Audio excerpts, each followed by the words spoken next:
ನಮಸ್ಕಾರ. ನನ್ನ ಹೆಸರು ಕಲ್ಪನಾ ಚೌಲಾ. ಇವ್ರ ಹೆಸರು ಪವನ್ ಕಲ್ಯಾಣಾರ್. ನಾವು ಕನಸಂದ್ರ ಗ್ರಾಮದ ನಿವಾಸಿಗಳು. ಅಪ್ಪ ಹೆಸರು ರಾಧಾಕೃಷ್ಣ, ಅಮ್ಮ ಹೆಸರು ಮುನಿಲಕ್ಷ್ಮಮ್ಮ.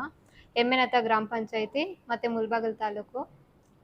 ನಾವು ಎಜುಕೇಷನ್ ಈಗ ಪ್ರೆಸೆಂಟ್ ಮಾಡ್ತಾ ಇದ್ದೀವಿ. ಸೊ ಇದೇ ರೀತಿ ಲಾಸ್ಟ್ ಟೈಮ್ ಎಲ್ಲ ನಾವು ಕರ್ನಾಟಕ ಟೀಮ್ನ 4-5 ಸಲ ಹೋಗ್ಬಿಟ್ಟು ಕರ್ನಾಟಕ ಟೀಮಲ್ಲಿ ಆಡಿ ರೆಪ್ರೆಸೆಂಟ್ ಮಾಡಿ ಗೋಲ್ಡ್ ಮೆಡಲ್ ಎಲ್ಲ ಮಾಡಿ ಬಂದಿದ್ದೀವಿ. ಅದನ್ನೆಲ್ಲ ನಮ್ಮ ಪ್ರತಿಭೆನ ನೋಡಿ ಈಗ ಇಂಟರ್ನ್ಯಾಷನಲ್ಸ್ಗೆ ಸೆಲೆಕ್ಷನ್ ಮಾಡಿದ್ದಾರೆ ನಮ್ಮನ್ನ.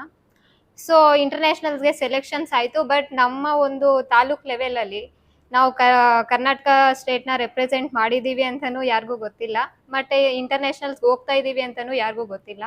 ಸೊ ಈ ಥರ ನಮಗೆ ಸಹಕಾರ ಬೇಕಿತ್ತು ಸರ್ ಅಂತ ಹೇಳ್ಬಿಟ್ಟು ನಮ್ಮ ತಾಲೂಕು ಮಟ್ಟದಲ್ಲೇ ಕೆಲವ್ರು ನಾಯಕರನ್ನ ನಾವು ಅಪ್ರೋಚ್ ಆದ್ವಿ. ಸರ್ ಈ ಥರ ಹೋಗ್ತಾ ಇದ್ದೀವಿ, ನಮ್ಗೆ ನಿಮ್ಮ ಕಡೆಯಿಂದ ಸಹಕಾರ ಬೇಕಾಗಿತ್ತು ಅಂತ ಹೇಳ್ಬಿಟ್ಟು ನಾವು ತಾಲೂಕಲ್ಲಿ ಕೆಲವೊಬ್ಬರನ್ನೆಲ್ಲ ಅಪ್ರೋಚ್ ಆದಾಗ ಯಾರು ಕರೆಕ್ಟಾಗಿ ರೆಸ್ಪಾಂಡ್ ಆಗಿಲ್ಲ ನಮಗೆ. ಸೊ ಅದೇ ರೀತಿ ನಾವು ಪ್ರಭಾಕರ್ ಸರ್ ಅವ್ರನ್ನೂ ಅವ್ರಿಗೆ ಕಾಲ್ ಮಾಡಿ ಮಾತಾಡಿದ್ವಿ. ಸರ್ ಈ ಥರ ನಾವು ಸೆಲೆಕ್ಟ್ ಆಗಿದ್ದೀವಿ, ಹೋಗ್ತಾ ಇದ್ದೀವಿ, ನಿಮ್ಮ ಕಡೆಯಿಂದ ನಮಗೆ ಸಹಕಾರ ಬೇಕಾಗಿತ್ತು ಸರ್ ಅಂತ ಕೇಳಿದ್ವಿ. ಸರ್ ನನಗೆ ಯಾರು ಆ ಥರ ಮಾತಾಡಿಲ್ಲ ನನ್ನ ಜೊತೆ. ಫಸ್ಟ್ ಟೈಮ್ ನಾನು ಸರ್ನ ನೋಡ್ತಿರೋದು, ಇದೇ ಫಸ್ಟ್ ಟೈಮ್ ಅವ್ರ ಹತ್ರ ಮಾತಾಡ್ತಿರೋದು ಸಹ. ಸರ್ ಏನು ಯಾವ ಊರು, ಯಾವ ತಾಲೂಕು, ನೀವು ಯಾವ ಕಡೆಯವರು, ನಿಮ್ಮ ಅಪ್ಪ ಯಾರು, ಯಾವುದೇ ವಿಚಾರ ಅವರು ವಿಚಾರಿಸಿಲ್ಲ ನಮ್ಮನ್ನು. ಆಯ್ತಮ್ಮ, ನಾನೀಗ ಪ್ರೆಸೆಂಟು ಮುಳಬಾಗ್ಲಲ್ಲಿ ಅವೈಲೇಬಲ್ ಇಲ್ಲ, ಬೆಂಗಳೂರು ಹೋಗಿದ್ದೀನಿ. ನಾನು ಈ 3 to 4 ಡೇಸಲ್ಲಿ ಮುಳಬಾಗ್ಲಿಗೆ ರೀಚ್ ಆಗ್ತೀನಿ. ರೀಚ್ ಆಗಿದ ತಕ್ಷಣ ನಿಮ್ಗೆ ಕಾಲ್ ಮಾಡ್ತೀನಿ, ಬಂದು ಮೀಟಾಗಿ ನನ್ನ ಕಡೆಯಿಂದ ಯಾವ ರೀತಿ ಸಹಾಯ ಆಗುತ್ತೋ ಅದು ನಾನು ಮಾಡ್ಕೊಡ್ತೀನಿ ಅಂತ ಹೇಳಿದ್ರು.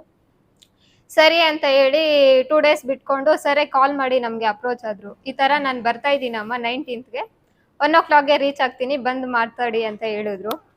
ಸೊ ಬಂದು ಸರ್ ಅವರು ನನ್ನ ಕಡೆಯಿಂದ ಯಾವ ರೀತಿ ಹೆಲ್ಪ್ ಆಗಬೇಕು ಅಂತ ಎಲ್ಲ ವಿಚಾರಿಸಿ ನಮ್ಗೆ ಹೋಗಿ ಬರೋದಕ್ಕೆ ಅವ್ರ ಕಡೆಯಿಂದ ಆಗಿರೋ ಸಹಕಾರವನ್ನು ನೀಡ್ತಾ ಇದ್ದಾರೆ. ಅದೇ ರೀತಿ ಶ್ರೀನಿವಾಸ್ ರೆಡ್ಡಿ ಸರ್ ಬಗ್ಗೆ ಹೇಳಬೇಕು ಅಂದರೆ, ನಾನು ಚಿಕ್ಕ ವಯಸ್ಸಿಂದ ಹೈಸ್ಕೂಲಿಂದ ಸರ್ ಅವ್ರ ಭಾಷಣ ಕೇಳಿ ಬೆಳೆದು ಬಂದವರು. ಅವ್ರು ನಮ್ಮ ಸ್ಕೂಲಲ್ಲಿ ಅಧ್ಯಕ್ಷರಾಗಿದ್ದರು. ಅವರು ಭಾಷಣ ಮಾಡ್ತಾ ಇದ್ರೆ ಕೇಳಬೇಕು ಅನ್ನೋ ಒಂದು ಇದು. ಅವರು ಮತ್ತು ಪ್ರಭಾಕರ್ ಸರು ನಮಗೆ ತುಂಬ ಅನುಕೂಲ ಮಾಡಿಕೊಡ್ತಾ ಇದ್ದಾರೆ, ಸಹಕಾರ ನೀಡ್ತಾ ಇದ್ದಾರೆ. ಅವ್ರಿಗೆ ನಾನು ಹೃತ್ಪೂರ್ವಕವಾಗಿ ನಮ್ಮ ಅಪ್ಪ ಕಡೆಯಿಂದ ನಮ್ಮ ಕಡೆಯಿಂದ ಹೃತ್ಪೂರ್ವಕವಾಗಿ ಧನ್ಯವಾದಗಳು ಹೇಳ್ತೀವಿ. ಅವ್ರು ನೀಡ್ತಾ ಇರೋ ಸಹಕಾರದಿಂದ ನಾವು ಅಂತಾರಾಷ್ಟ್ರೀಯ ಮಟ್ಟದಲ್ಲಿ ನಮ್ಮ ದೇಶವನ್ನು ಪ್ರತಿನಿಧಿಸಿ ನಮ್ಮ ಗ್ರಾಮಕ್ಕೂ ನಮ್ಮ ತಾಲೂಕಿಗೂ ಒಳ್ಳೆಯ ಹೆಸರು ತರ್ತೀವಿ ಅಂತೇಳಿ ಈ ಮೂಲಕ ತಿಳಿಸೋದಕ್ಕೆ ಅವಕಾಶ ಕೊಟ್ಟಂತ ತಮ್ಮೆಲ್ಲರಿಗೂ ವಂದನೆಗಳನ್ನು ತಿಳಿಸ್ತೇನೆ. Thank you. ನಾವು ರೈಸ್ ಥ್ರೋಬಾಲ್ ಅಕಾಡೆಮಿ ಕಡೆಯಿಂದ ಇಂಟರ್ನ್ಯಾಷನಲ್ಸ್ಗೆ ನೇಪಾಳ್ಗೆ ಹೋಗ್ತಾ ಇದ್ದೀವಿ. ಮ್ಯಾಚ್ ಇರೋದು 24th ಇಂದ 26th ವರೆಗೂ ಇರುತ್ತೆ. ಆ ಪೀರಿಯಡಲ್ಲಿ ನಮಗೆ ಮ್ಯಾಚಸ್ ಇರುತ್ತೆ.